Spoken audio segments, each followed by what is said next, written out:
Welcome to our channel Yaadhumarivom. இன்னைக்கு நாம் தெரிஞ்சுக்க போகிற டாபிக் என்ன அப்படின்னு பார்த்தோன்னா வங்காரி மாத்தாய். இவங்க தான் மரங்களின் தாய் அப்படின்னு அழைக்கப்படுறாங்க. ஸோ இவங்கள பற்றின டீட்டெயில்ஸை இன்றைக்கி நாம் தெரிஞ்சுக்கலாம்.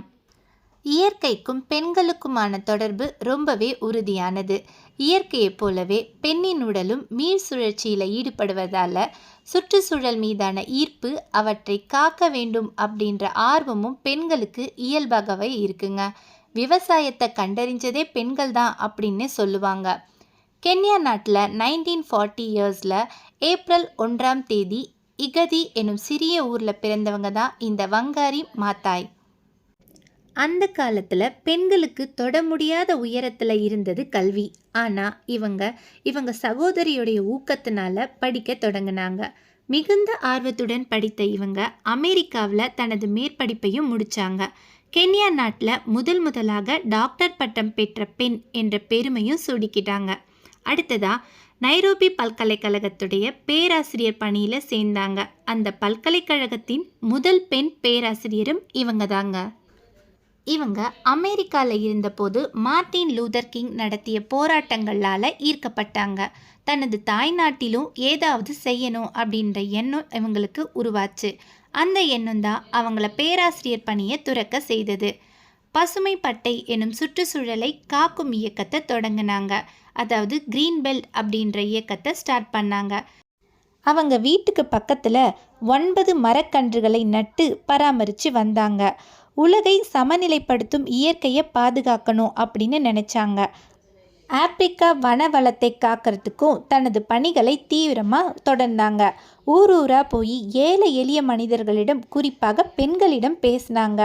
30 ஆண்டுகளில் 3 கோடி மரங்கள் எனும் வியக்க வைக்கும் இந்த இலக்கை தன் இயக்கத்தோட குறிக்கோளாக எடுத்துக்கிட்டாங்க.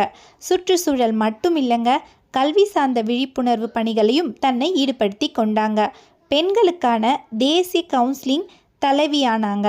இதனால் தனது கோரிக்கைகளை நாடு முழுவதும் கொண்டு செல்ல தொடங்கினாங்க. அது சிலருக்கு சிக்கலையும் உருவாக்கிச்சு. நைரோபி நகரில் ஒரு பூங்காவை அழிச்சிட்டு அந்த இடத்துல பல மாடி கட்டிடங்கள் கட்ட அந்நாட்டு அரசு திட்டமிட்டது. ஸோ இதை கேட்ட வங்காரி மாத்தாய் கடுமையான போராட்டத்தை மேற்கொண்டாங்க. பல விதங்களில் அரசு இந்த போராட்டத்தை தடுக்க பார்த்துச்சு. ஆனாலும் வெற்றி வங்காய் மாதாய்க்கே கிடைச்சிதுங்க. இந்த திட்டத்தை அரசு பின்வாங்கிடுச்சு. அடுத்ததாக 2002 நடந்த கென்யா தேர்தலில் போட்டியிட்ட வங்காய் மாத்தாய் அதிக வாக்குகளை பெற்று வெற்றியடைஞ்சாங்க. சுற்றுச்சூழல் இணை அமைச்சராகவும் பதவியேற்றாங்க. இயற்கையை பாதுகாக்க எண்ணற்ற முயற்சிகளை எடுத்தாங்க. அதே போல் பெண்களுக்கான முன்னேற்றத்திற்கான அடிப்படை வேலை திட்டங்களையும் செயல்படுத்தினாங்க. இதன் காரணமாக இவங்களுக்கு 2004ஆம் ஆண்டு அமைதிக்கான நோபல் பரிசு கிடைச்சிதுங்க. நோபல் பரிசு பெற்ற முதல் ஆப்பிரிக்க பெண்மணியும் இவங்க தாங்க. நோபல் பரிசு ரிசீவ் பண்ணும் போது இவங்க ஆற்றிய உரை ரொம்பவே இம்பார்ட்டண்டான விஷயம் சொல்லியிருக்காங்க. என்னென்னா, இயற்கையை பாதுகாக்க அடிப்படையான விஷயங்களை தன்னுடைய வாழ்க்கையில் ஒவ்வொரு அனுபவத்திலிருந்தும் கற்றுக்கொண்டேன் அப்படின்னு சொல்லியிருக்காங்க. அதனால தான் உணவுபூர்வமாக இந்த பணியில் ஈடுபட என்னால் முடிஞ்சுது. ஸோ இதுதான் மரங்களின் தாயான வங்காரி மாதாயுடைய ஹிஸ்ட்ரி. ஓகேங்களா? ஸோ இந்த வீடியோ உங்களுக்கு ரொம்ப யூஸ்ஃபுல்லாக இருக்கும்னு நினைக்கிறேன். பிடிச்சிருந்தா உங்கள் ஃப்ரெண்ட்ஸ் அண்ட் ஃபேமிலிக்கு ஷேர் பண்ணுங்கள். தேங்க்யூ ஃபார் வாட்சிங். Please subscribe the channel.